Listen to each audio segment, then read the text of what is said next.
Good evening hello everyone केमन आछो तोमरा सकले आशा करी खूब भालो आछो। बृष्टि नतून एकटा ब्लगे आबार तोमादेर सुस्वागतम। आजकेर भिडियोटा एकदम सन्ध्याबेला थेके शुरू करछि। सन्ধ্যা মানে হয় বিকেলবেলা থেকেই। বিকেলবেলায় এই ঘরে যে কটা জামা কাপড় ছিল সেগুলোকে প্রথমে গুছিয়ে নিয়েছি। গুছিয়ে নিয়ে নিজের নিজের জায়গা মতো রেখে দিলাম। তারপর বিছানাটাও ঝেড়ে নিলাম, কারণ সন্ধ্যাবেলায় যদি একটু ঝাড়ঝুটা না দিই না ভালো লাগে না, সারা দিন ধুলো ঢোকে। যতই ঘর মোছা করি ঝাড়া করি না কেন দুপুরের দিকে আমার কাজ তো প্রায় 12টার মধ্যে শেষ হয়ে যায়, তাই এতটা টাইম না ঝাড় না দিলে প্রচণ্ড হাওয়া ঢোকে আর হাওয়ায় পুরো ধুলো ভেসে মানে উড়ে উড়ে আসে। তো যাই হোক সমস্ত ঘরগুলো ঝাড় দিয়ে নিলাম। আর এই যে সন্ধ্যাবেলার যেটা মেন কাজ, দেখো এখনও কিন্তু সন্ধ্যা হয়নি, ঘড়িতে 6টা বাজছে, এখনও সূর্যমামা কিন্তু ডোবেনি। তো সেই জন্য পুরো বাইরেটা আলো আলোই আছে।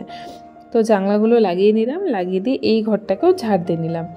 ঝাড় দিয়ে নেওয়ার পর পুরো ঘরটাকে ঝাড় দিয়ে নিয়েছি। আর সন্ধ্যাবেলায় যেহেতু নোংরা বাইরে ফেলতে হয় না, তাই আমি নোংরাটা একটা পলিথিনে ভরে রেখে দিলাম। তারপর চলে গেলাম সন্ধ্যাবেলার যে ডিউটি থাকে প্রতিদিনের মতো সেই ডিউটি পালন করতে। আর হ্যাঁ, জামা কাপড়টাও বাইরে মেলে দিয়েছিলাম, সেগুলোও শুকিয়ে গেছে, সেগুলোও নিয়ে এসে রেখে দিলাম। আর জানো তো, যে দুধটা বসিয়ে দিয়ে এসেছিলাম, এদিকে জামা কাপড় গোছাতে এসেছি আর দুধটা গিয়ে দেখি একটুখানি পড়ে গেছে। তো যাই হোক দুধটাও ভালো করে জাল দেওয়া হয়ে গেছে। আর এসে এদিকে জামা কাপড়গুলো সব গুছিয়ে নিলাম। আর এরই মধ্যে মামামা উঠে গেছে, মামামা এসে এখানে পাশে শুলো। তো বললাম যে এবার ওঠো, সন্ধ্যা হয়ে গেছে, পড়তে বসবে। তারপরে দেখো ঘুম থেকে উঠেছে, একবার এই ঘরে ছুটছে একবার ওই ঘরে ছুটছে, মানে ল্যাদ খাওয়া আর গেল না। তো যাই হোক ওই ঘরে বিছানাটা গুছিয়ে নিয়ে এই ঘরে চলে আসলাম। আমি যেহেতু বেড কভারটা তুলেছিলাম আর মাম্মাম ঘুমোচ্ছিল বলে আমি বেড কভারটা পাততে পারছিলাম না, তাই জন্য ও উঠলো, ওঠার পর আমি বেড কভারটা পেতে নিলাম। ভালো করে পেতে না নিলে না ভালো লাগে না। আর দেখবে বিছানা এমন একটা জিনিস যেটা গোছানো না থাকলে পুরো ঘরটাই যেন অগোছালো মনে হয়, আর বিছানা গোছানো থাকলে মনে হয় যে পুরোটা গোছানো আছে। আর পুরো ঘর গোছানো যতই থাকুক, বিছানা না গোছানো অবধি কিন্তু দেখতে একদমই ভালো লাগে না।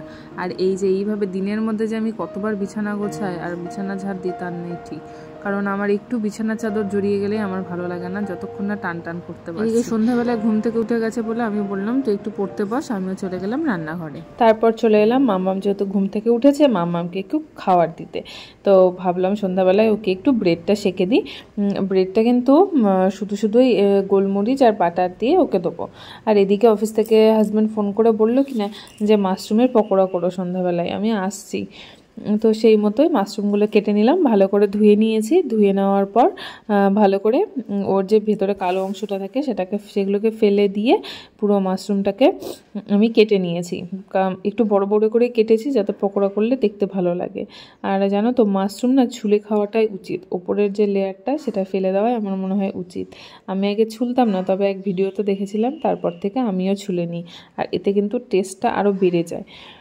তো যাই হোক সমস্ত মাশরুম কেটে নিয়েছি। এবার এর মধ্যে একে একে দিয়ে দেবো লবণ গুঁড়ো, একটু লঙ্কা গুঁড়ো, একটু হলুদ, একটু গোলমরিচের গুঁড়ো, আর তার সাথে দিয়ে দেবো 2 চামচ বেসন। মানে ওই আমার যেহেতু 1 প্যাকেট মাশরুম ছিল আর 1 প্যাকেটে ওই 400 গ্রামের মতো থাকে, তো সেই জন্য ওই 400 গ্রামের জন্য 2 চামচ বেসনই ঠিক আছে। আর একটু কর্নফ্লাওয়ার যাতে মুচমুচে ভাবটা থাকে, ব্যাস ভালো করে মেখে নিলাম।